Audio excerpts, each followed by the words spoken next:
Hi everyone, welcome to this premiere. 3 YouTube photographers, 1 subject and 3 results. Let me introduce you to 2 great YouTubers, Jens and Stefan.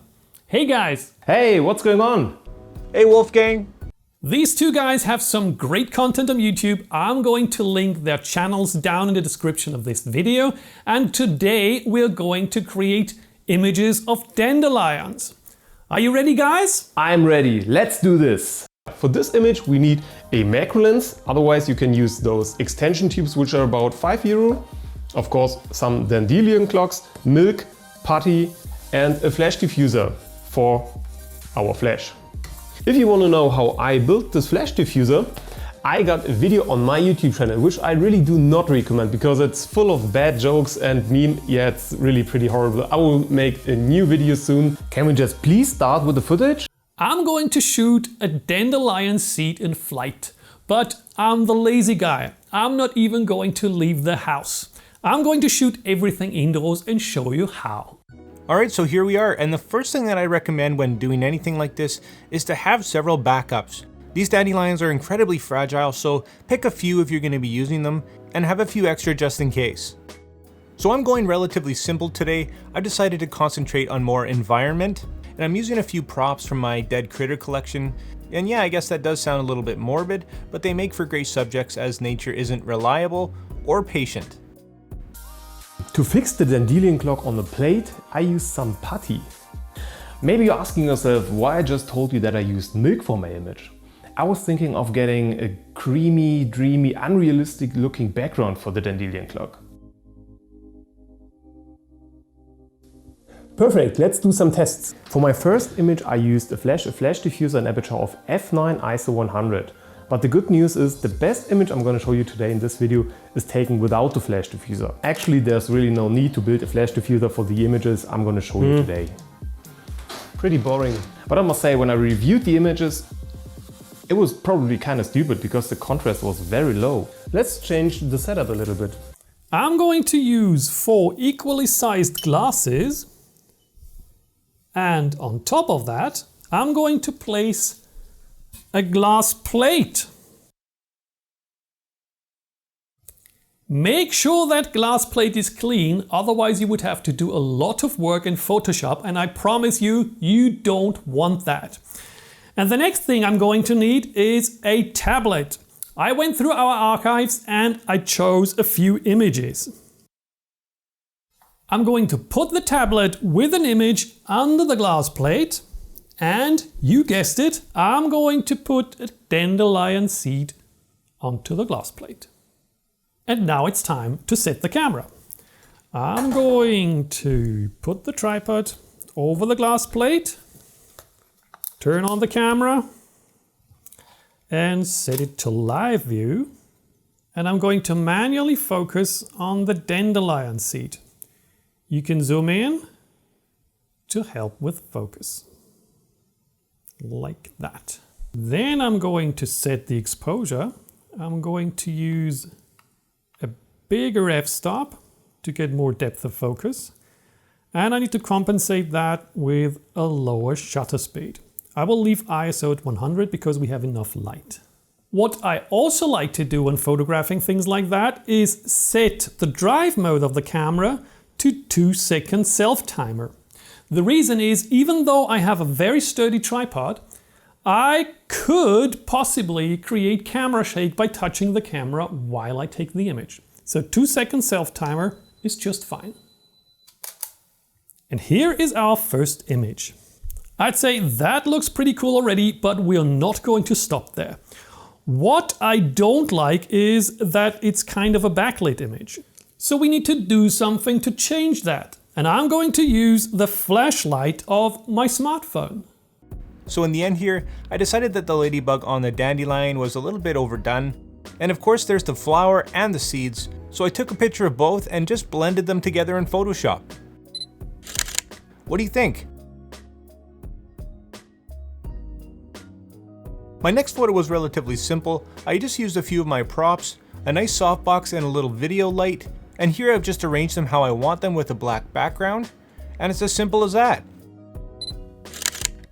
It's really just trial and error to get the right composition, and you might have to stack your photos as well to make sure everything's sharp and in focus. Be patient. Okay, this next one's a bit tricky and involves fire. Who doesn't love fire, right? I recommend you have several dandelions around because you're probably going to need a few tries. This one's all about timing.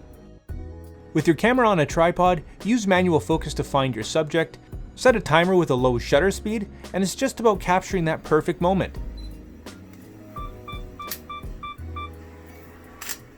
It burns very quickly, as you can see, and because it's a long exposure, you're probably going to have to edit some of the photo out. Here's the picture straight out of camera, and here's my final edit. To make it a little bit more interesting, I decided to add some water droplets. Therefore I used a pump spray.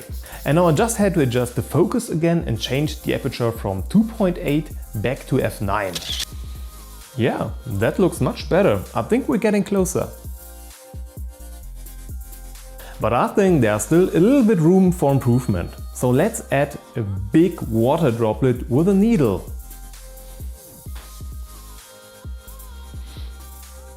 Okay, I really like it. I give it a 7 out of 10, but just because I don't like the background. The background is still pretty boring, so let's change that. For the next image, we just need a bowl with water. Now it's getting pretty cool because I have lowered the distance between the Dandelion clock and the surface of the water. Now we're able to get a pretty cool reflection. And yeah, because of that, it is also pretty difficult to place a water droplet on the center of the Dandelion clock, but eventually it worked. This looks pretty interesting. Please tell me that you're also seeing a damselfly. That's so cool. But that's not the final image because we need to fix the background. So for the next shots, I'm going to switch off the lights in the room and light the dandelion seed with my smartphone. That looks a lot better already, but not good enough for my taste. We need more light on the dandelion. So what can we do?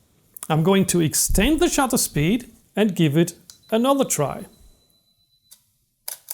Now the image is too bright, which is of course not what we want. To change that, I'm going to lower the brightness of my tablet display. And take the next image. I love it, but let's choose a different background. And for my last photo, I decided to take a really close macro photo of a single dandelion seed. And just for fun and something different, I wanted to throw it into a composite. So I used an old picture of an eye that I took and combined the two. Here's the end result.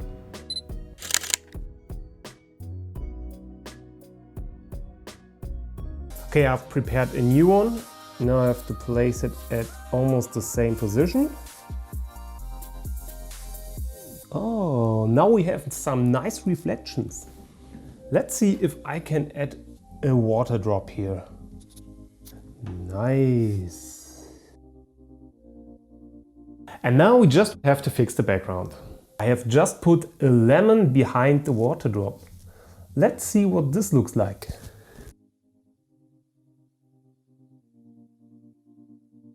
Let's experiment a little bit with just illuminating the water drop or the lemon or both. Here I just illuminated the Dandelion clock with a small torch, but then the putty becomes visible and we have to fix this.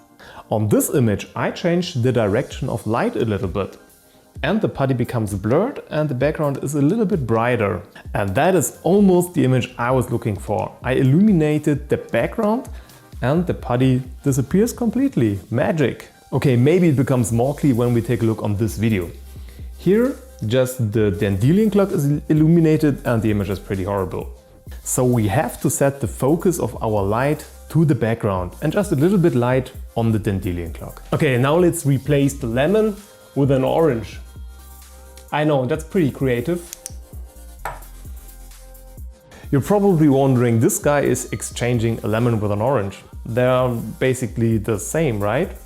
And the reason is because I don't have any other fancy background here, no big flowers for example, and I just want to show you that even a small change of the distance between subject and background and the size of the background can really offer some new perspectives to your image. Like here, for example, I've added some water droplets to the orange, and this created some nice bokeh in the background. I wouldn't say that this completely blew me away, but hey, you change something, you get a new result, and that's the fun part about photography, right? Here's the other one I prepared.